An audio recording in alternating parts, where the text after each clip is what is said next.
বৌমা একটু চা করো তো।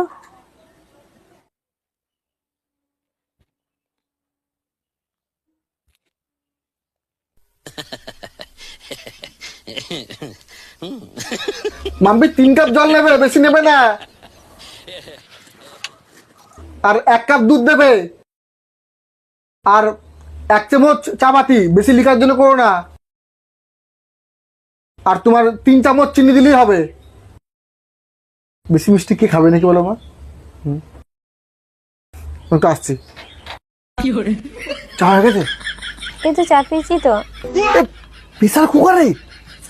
হ্যাঁ, আমি যাতে পেরেছি তাতেই চা পেয়েছি। এই গ্যাস জ্বলছে কই? তুমি জ্বালাতে বলেছিলে। তুমি পাশে আসো। আজকে মা বৌমার হাতে প্রেসার কুকারে চা খাবে। অনেকক্ষণ হয়ে গেছে।